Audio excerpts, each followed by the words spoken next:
수업 계속 진행하겠습니다. 이번 시간에는 OOS2에 대해서 이야기해보겠습니다. 이후에 포스트맨 설치 및 사용법에 대해서 이야기할 예정이고요. 내용 시작하겠습니다. OOS라는 말 혹시 다 들어보셨나요?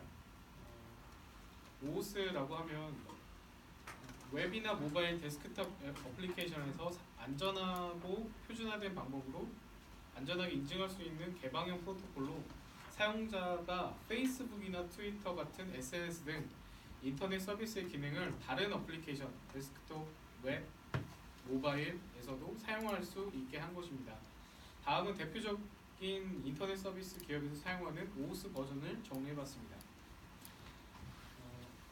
페이스북, 구글, 그 다음에 마이크로소프트, 링크드인, 다음 이런 데서는 다음에 티스토리 이런 데서는 지금 현재 2.0 버전을 사용하고 있고요. NHN이나 넷플릭스, 트위터, 야후 이런 데서는 1.0 버전을 사용하고 있다고 합니다. 여기 그 구글 계정 이용해서 다른 앱에 가입을 하시거나 혹은 페이스북이나 링크드인 아니면은 트위터 이런 걸 이용해서 다른 앱에서 로그인 하시거나 가입해 보신 적 다들 있으시죠? 아니면은 네이버에서 네이버 페이 결제를 하신다거나 이런 것들이 다 사실은 OOS를 기반으로 해서 인증 및 결제가 이루어지고 있는 내용입니다. OOS를 이해하기 위해서는 다음 표에 OOS 1.0의 대표 용어를 몇 가지를 설명을 해보겠습니다. 사용자가 있고요. 그다음에 서비스 프로바이더, 컨슈머, 리퀘스트 토큰, 액세스 토큰이라는 말이 있습니다.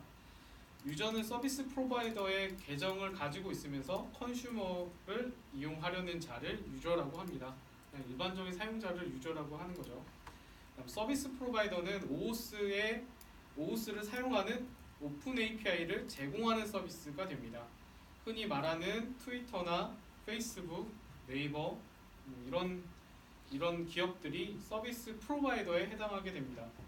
컨슈머는 OOS 인증을 사용해서 서비스 프로바이더의 기능을 사용하려는 어플리케이션이나 웹 서비스를 컨슈머라고 합니다.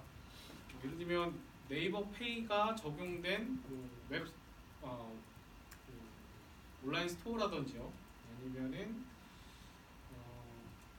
트위터의 계정을 이용해서 서비스를 제공해주는 서비스라든지 이런 것들이 컨슈머에 해당할 수 있습니다.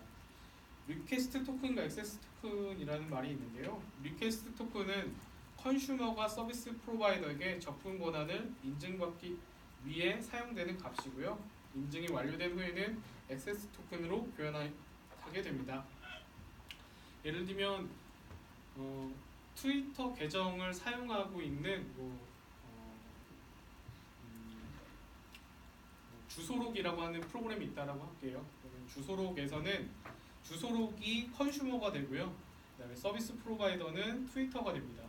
이때 주소록에서 어떠한 트위터에게 무언가를 요청하기 위해서 사용되고 있는 특정한 식별자를 저희는 리퀘스트 토큰이라고 합니다.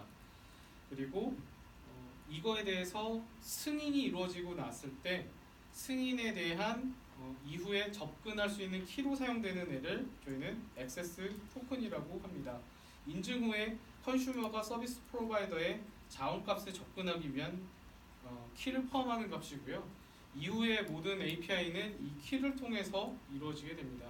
이 키에는 이 토큰에는 사용자에 대한 내용과 그 다음에 언제 인증이 이루어졌는지 이런 값들이 들어가 있기도 하고요. 그 다음에 재사용 방지를 위해서 랜덤 값이 들어가거나 타임스탬프 이런 것들을 포함해서 이런 액세스 토큰이 이루어져 있습니다.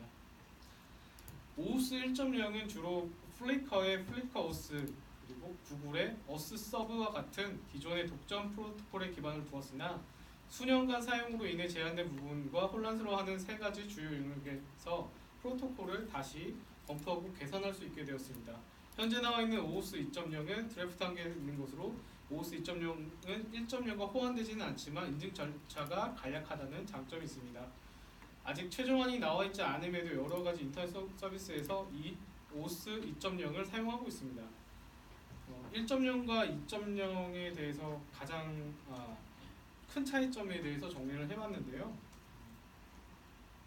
사실 여기 있는 것들은 거의 뭐 말이 거의 다른 거고요. 제일 큰 거는 OS 1.0일 경우에는 아이디 패스워드를 직접 받을 수도 있었고요. OS 2.0에서는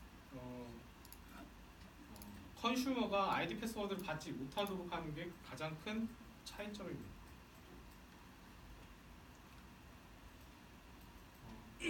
OS와 로그인에 대해서 설명드리겠습니다. OS와 로그인은 반드시 분리해서 이해해야 합니다. OS, 일상생활의 예를 들어 OS와 로그인의 차이를 한번 보겠습니다. 사원증을 이용해서 출입할 수 있는 회사를 생각했을 때 다음과 같은 절차를 생각해 봅시다. 나방문 씨가 안내데스크에서 업무적인 목적으로 김목적 씨를 만나러 왔습니다. 안내데스크에서는 김목적 씨에게 나방문 씨가 방문했다고 알려줍니다. 김목적 씨가 안내데스크로 나와서 나방문 씨의 신원을 확인해 줍니다. 김목적 씨는 업무 목적과 인적사항을 안내데스크에 기록하고 안내데스크에서 나방문 씨의 방문증을 발급해 줍니다. 김목적 씨와 나방문 씨는 정해진 장소로 이용해 업무를 진행합니다. 이게 일반적으로 연구소나 아니면 학교 아니면은 보통의 회사들에서 많이 볼 수 있는 광경이고요. 이제 뭐 출입 게이트 앞에서 인증 절차가 거쳐지는 거고, 그 다음에 업무를 보셔야 되는 분이 인증을 해주고 같이 들어간다, 뭐 이런 내용이죠. 이 과정에서 방문증 발급과 사용에 빗대어 OS 발급 과정을 권한을 이행할 수 있도록 한 것입니다. 방문증이란 거는 사전에 정해진 곳을 만날 수 있는 곳이 다시 하겠습니다. 방문증이란 사전에 정해진 곳만 다닐 수 있도록 하는 것이니 방문증을 가진 사람이 출입할 수 있는 것과 사원증을 가진 사람이 출입할 수 있는 곳은 다릅니다. 그러니까 권한이 다르다라고 할 수 있겠죠. 역시 직접 서비스에 로그인해서 사용하는 사람이랑 OS를 이용해서 권한을 인증받은 사용자는 할 수 있는 일이 다릅니다. 예를 들면 페이스북에 로그인해서 여러분이 쓰실 수 있는 기능은 예를 들면 뭐 1000가지가 있는데 외부의 서비스에서 컨슈머에서 인증을 통해서 OS를 통해서 사용할 수 있는 일은 이런 전체 서비스에서 일부 부분만을 제한받고 사용할 수 있습니다. OS는 어센티케이션 뿐만 아니라 어스로라이제이션을 포함하고 있습니다. 그렇기 때문에 OS 인증을 진행할 때는 해당 서비스 제공자는 제3자가 어떠한 정보나 서비스의 사용 권한으로 접근하려 하는데 사용하겠냐는 안내 메시지를 보여주는 것입니다. 요 화면 많이 보셨나요? 요 이번 화면. 그 OS 화면이 이제 처음에 이제 두 단계로 놓고 보실 수 있는데요. 처음에는 네이버 로그인이 안 된 상태에서 OS에 접근하려고 할 때, 컨슈머가 서비스 프로바이더에 접근을 할 때 로그인이 안 된 상태라고 하면은 로그인 창이 뜨고요. 그 상태에서 로그인이 되었다고 하면은 이러한 권한에 대해서 물어보게 됩니다. 지금은 접근을 허용하시겠습니까? 이 정도의 메시지가 있지만, 예를 들면 구글에서는 연락처에 접근하시겠습니까? 혹은 사진첩에 접근하는 걸 허용하시겠습니까? 아니면 쓰기를 허용하시겠습니까? 읽기를 허용하시겠습니까? 이러한 다양한 권한들을 물어보게 됩니다. 여기에서 허용을 하게 되면은 서비스 프로바이더에서 제공하는 이러한 기능들을 컨슈머가 사용할 수 있게 되는데요. 그래서 여기서 이 권한에 대해서 나올 때 잘 읽어보셔야 돼요. 예를 들면 주소록에 접근을 하는 컨슈머가 있다라고 가정을 해볼 때 정말 그 컨슈머가 주소록의 권한이 필요한지를 잘 따져보셔야 됩니다. 잘못하시면 여러분의 있는 주소록에 있는 내용들을 다 가져가서 이상한 데 쓸 수도 있습니다. 네. 인증 과정을 한번 나타내 봤습니다. 컨슈머, 서비스 프로바이더 이렇게 나눠서 보시면 처음에 컨슈머는 리퀘스트 토큰을 가지고 요청을 하게 됩니다. 이때 리퀘스트 토큰은 아까 말씀드린 것처럼 컨슈머가 서비스 프로바이더에게 내가 어떤 거를 요청할 거예요 라고 하면서 내가 누굽니다 라고 하는 그걸 식별하기 위해서 리퀘스트 토큰이 있고요. 다음에 서비스 프로바이더는 이러한 컨슈머가 어떤 서비스들이 요청되었고 이거에 대해서 허락을 하는 절차를 가지게 됩니다.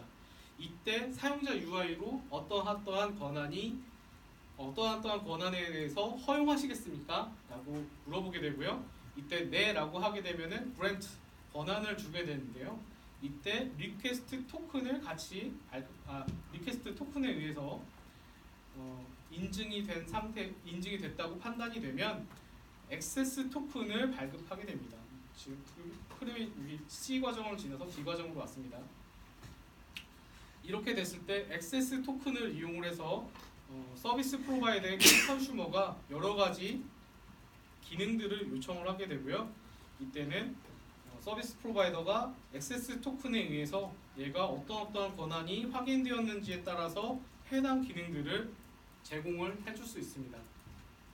여기서 해당 제공 기능이라고 하면은 뭐 예를 들면 주소록이나 사진첩 이런 거에 접근을 할 수 있게 한다는 뜻이죠. 네, OOS 인증 과정을 앞에서 설명한 회사 방문 과정과 연결하면 다음 표와 같습니다. 회사 방문 과정, 그 다음에 인증 과정으로 나눠서 보겠습니다. 나방문 씨가 안내 데스크에서 업무적인 목적으로 김목적 씨를 만나러 왔다고 말합니다. 그러니까 그냥 이제 안내 데스크에 누가 이제 가서 누구 만나러 왔어요? 라고 얘기한 거죠. 이렇게 되면은 그러니까 대행자라고 하는 사람이 컨슈머죠. 컨슈머가 리퀘스트 토큰의 요청과 발급을 요청하게 됩니다. 그 다음에 안내 데스크에서는 김목적 씨가 나방문 씨에게 방문했다고 연락을 합니다. 이때 사용자 인증 페이지가 호출이 되고요. 김목적 씨가 안내 데스크로 찾아와서 나방문 씨의 신원을 확인해 줍니다. 이게 사용자 로그인이 완료된 상태고요. 김목적 씨는 업무 목적과 인적 사항을 안내 데스크에 기록을 하게 됩니다. 이게 사용자의 권한 요청 및 수락에 해당하고요. 안내 데스크에서 나방문 씨에게 방문증을 발급해 줍니다. 방문증이 액세스 토큰에 해당하게 됩니다. 김목적 씨와 나방문 씨는 정해진 장소로 이동해서 업무를 진행합니다. 액세스 토큰을 이용해서 서비스 정보를 요청하게 되고 어떤 업무를 수행할 수 있게 되는 거죠. 이때 어떤 업무는 항상 액세스 토큰에서 발급된 권한 수준에서만 서비스를 이용할 수 있게 되어 있습니다. 마찬가지로 나방문 씨는 방문증을 이용해서 정해진 장소에서만 이 업무를 수행할 수 있다는 뜻을 나타냅니다. 위의 표에 따르면 액세스 토큰은 방문증으로 이해할 수 있습니다. 이 방문증으로 사전에 허락된 공간에 출입할 수 있고 마찬가지로 액세스 토큰을 가지고 컨슈머는 사전에 호출이 허락된 서비스 프로바이더의 오픈 API로 호출할 수 있습니다. 자, 여기서 한 가지만 더 설명을 드리면 액세스 토큰에는 항상 만료 기한이 포함되어 있는데요. 방문증에도 마찬가지로 방문 출입 시간과 그 다음에 방문이 가능한 시간이 같이 나와 있습니다. 방문이 가능한 시간이 결국에는 방문증이 만료되는 시간이고요. 이거는 액세스 토큰의 만료 시간과 같다고 생각하시면 됩니다. 여기에 액세스 토큰의 연장이 있는데요. 예를 들면 같은 액세스 토큰을 계속해서 사용하신다고 하시면 사용 기간이 계속해서 늘어나는 것을 보실 수 있는데 이런 거는 방문증을 이용을 해서 방문증을 가지고 왔다 갔다 할 때 추가로 사용 시간이 연장되는 것과 같다고 생각하시면 될 것 같습니다. 네, OOS 2.0 프로토콜에 대한 설명입니다. 그림과 같이 도식화된 OOS 2.0의 흐름은 네 가지 역할을 설명하며 다음 관계로 표현합니다. 자, 클라이언트가 있고요, 자원 소유자가 있고, 권한 서버가 있고, 자원 서버가 있습니다. 클라이언트는 먼저 A에서 권한 요청을 자원 소유자에게 하고요. 자원 소유자는 클라이언트에게 권한을 허가하게 됩니다. 클라이언트는 다시 권한 서버에 가서 권한 허가를 다시 요청하게 되고 그 다음에 권한 서버는 액세스 토큰을 클라이언트에게 지급을 하고요. 클라이언트는 보호된 자원에 대해서 액세스 토큰을 이용해서 자원 서버에서 보호된 자원에 대해서 접근을 할 수 있게 되는 겁니다. 이게 기본적인 OOS 2.0 프로토콜의 흐름이라고 생각하시면 됩니다. 오오스 2.0에서 사용하는 용어 체계는 오오스 1.0과 완전히 다릅니다. 같은 목적으로 다른 프로토콜이라고 이행하는 것이 좋으며 최종화는 나오지 않았기 때문에 현재로서는 2.0의 특징만 파악하는 것으로도 충분합니다. 웹 어플리케이션이 아닌 어플리케이션에서도 사용에 대한 지원이 강화되었고요. 암호화가 별도로 필요 없고 HTTPS를 통해서 보호를 받고 있습니다. HMAC은 사용하지 않고 있습니다. 여기서 이 암호화와 HMAC을 사용하지 않는 이유는 HTTPS 자체가 HMAC과 암호화 기능을 자체적으로 포함하고 있기 때문에 별도로 암호화와 HMAC을 이용해서 복잡한 절차를 거치지 않게 하기 위함입니다. 시그니처 단수나 정렬과 URL 인코딩이 필요 없습니다. 그다음에 액세스 토큰의 갱신 OOS 1.0에서 액세스 토큰을 받으면 액세스 토큰을 계속 사용할 수 있었습니다. 트위터 같은 경우에서는 액세스 토큰을 만료시키지 않습니다. OOS 2.0에서는 보안 강화를 위해서 액세스 토큰의 라이프타임을 지정할 수 있도록 했습니다. 아까 앞서서 설명해드렸던 것처럼 액세스 토큰이 계속해서 연장될 수 있는 것은 OOS 1.0에 해당하는 얘기고요. OOS 2.0에서는 라이프타임을 정해놓게 되면은 그 이후에는 다시 인증 절차를 거쳐서 토큰을 획득하도록 할 수 있습니다.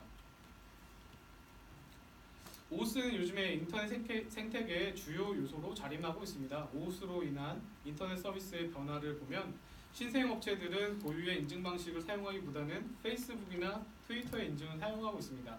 개발 비용과 운영 비용을 줄이는 효과도 있지만 페이스북이나 트위터를 통해서 서비스를 홍보하는 효과를 만들 수도 있고 서비스 프로바이더 입장에서는 핵심 기능을 더욱더 공고히 하는 효과를 얻을 수도 있습니다.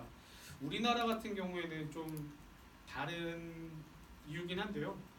개인정보보호법이 상당히 강화되어 있고 처벌도 강하기 때문에 개인정보에 해당하는 거를 컨슈머가 가지고 있는 걸 원치 않습니다. 그래서 개인정보에 해당하는 내용들은 되도록이면은 이러한 오오스의 서비스 프로바이더에게 요청을 하게 되고요.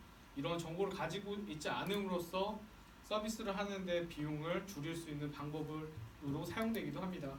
표준 인증 방법 하나가 인터넷 업계 변화를 주고 있는 것으로 파급력이 대단하다고 볼 수 있습니다. 네. 혹시 OOS 2.0에 대해서 질문 있으신가요? 궁금하신 거나?